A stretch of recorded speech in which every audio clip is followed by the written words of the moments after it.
მეოთხე თავი გვასწავლის იდეიდან ბიზნეს მოდელამდე მისასვლელ გზას. ჩვენ ვისაუბრეთ იდეების განვითარებაზე. თუმცა, როდესაც ჩვენ ვსაუბრობთ მეწარმეობაზე, აუცილებელია რომ ვიცოდეთ, რომ ეს იდეა აგენერირებს კომერციალიზაციის შესაძლებლობებს. ხო? ან თუ ჩვენ ვერ შოულობთ ფულს იმ სოციალური ცვლილებების გაკეთების გზით, ესე იგი მდგრადობა იკარგება. მნიშვნელოვანია რომ გავითვალისწინოთ, რომ ბიზნეს მოდელის სხვა არაფერი არ არის, თუ არა ფულის შოვნის გზები, ხო?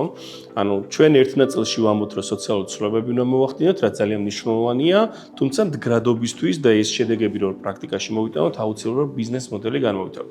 ბიზნეს მოდელი ერთი წინადადებით არის, რომ რას ვახორციელებ, რა ღირებულება მიმაქვს მომხმარებლებამდე, ისეთი, რომელსაც შეუძლია ისეთი პრობლემები მოუგვაროს მომხმარებელს, რომლისთვისაც გადაიხადოს რაღაცა თანხა, რომელიც ჩემთვის შემოსავალი და მდგრადობის მთავარი წინაპირობა, ხო? თუმცა ბიზნეს მოდელი არის ბევრად უფრო დიდი და კომპლექსური რამ. ამან არ შეგაშინოთ, სახელმწიფოში არის მოცემული ისეთი საინტერესო მეთოდოლოგიები, რომელიც თქვენ ვიზუალურად დაგანახებთ მთლიანად ამ პროცესს და ამ კომპონენტებს, რასაც ბიზნეს მოდელის განვითარება ქვია. ბიზნეს მოდელი აუცილებლად მოიცავს საყრდენ ორ წერტილს, რომ ვინ არის შენი მომხმარებელი და რა ღირებულებას ვქნით მათთვის. ვინ არის შენი მომხმარებელი, არასდროს არ დაწეროთ, რომ ყველა. ან ყველა ახალგაზრდა ან რაღაც მსგავსი განზოგადებული რაღაცა ჯგუფები, ხო?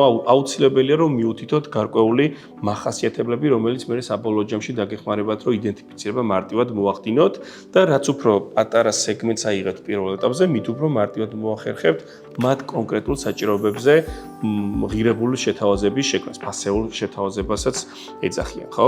თუ ვიცი ვისთვის ვაკეთებ პროდუქტს და რა ფასეული შეთავაზება უნდა შექმნას მომხმარებლისთვის, შემდეგ ჩდება ისეთი კითხვები, როგორიც არის მაგალითად, რა მიწოდების არხები არსებობს. ანუ მე რო ვქნი პროდუქტს, როგორ უნდა გაიგოს მომხმარებელმა ჩემს შესახებ, როგორ უნდა დარწმუნდეს, რომ კარგი პროდუქტი მაქვს, სად უნდა იყიდოს და როგორ უნდა მიიღოს. აი ამ კითხვებს პასუხობს მიწოდების გზა.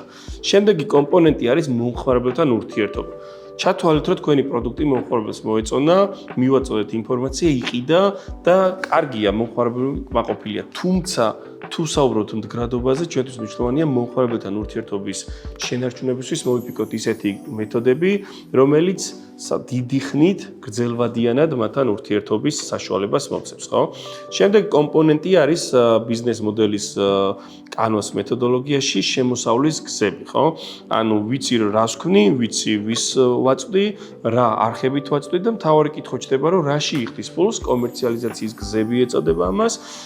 ეს არის ვქნი პროდუქტს და ვყიდი, ვქნი რაღაც სერვისს და ვაქირავებ, ვარ შუამავალი, ანუ ვარ პლატფორმა და წარმომადგენლები არიან ჩემ პლატფორმაზე და მომხმარებელი რო ყიდულობს მე საშუამავლოს ვიღებ.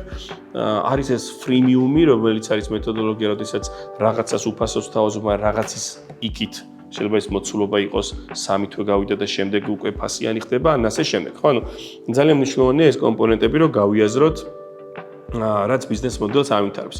და არის კიდევ შიდა სამზარეულო, როგორც არის ამ პროდუქტის კეთებისთვის რა რესურსები მჭირდება, ადამიანური, ფინანსური, ოფისი მინდა, ფინანსური საბრუნავი საშუალებები მჭირდება, ქარხანა მჭირდება და ასე შემდეგ. ეს არის აქტივობები, ძირითადი აქტივობები, როგორც შეიძლება იყოს ყოველდღიური გაყიდვები, მარკეტინგი, რაღაცა პროდუქტის შექმნა, ან დიდი რაღაც რაოდენობის მასალის ჩამოტანა, იმპორტი და ასე შემდეგ, ხო? ძირითადი პარტნიორები, ანუ ის ადამიანები, რომლებიც ჩვენი ბიზნესისთვის ქმნიან ძალიან ღირებულ, მნიშვნელოვან სარგებელს, მათ გარეშე ან ძალიან ძვირი ვიქნებით, ან უბრალოდ ვერ ვიარსებებთ და ასე შემდეგ. ესეთი მნიშვნელობის მქონე პარტნიორები ვინ არიან თქვენთვის, გავიაზროთ და ვისაუბროთ, როგორ დავამყაროთ მათთან კომუნიკაცია და ბოლო კომპონენტია ეს არის ხარჯების სტრუქტურა.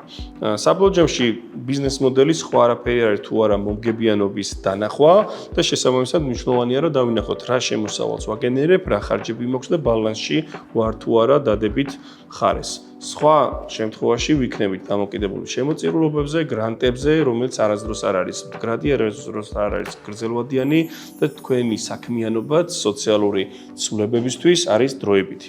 ასე რომ მიაქციეთ დიდი ყურადღება ბიზნეს მოდელის განვითარებას და შემდეგ გადადგით ის დიდი ნაბიჯები, რომელიც თქვენი ბიზნეს იდეების განვითარებას ეხება.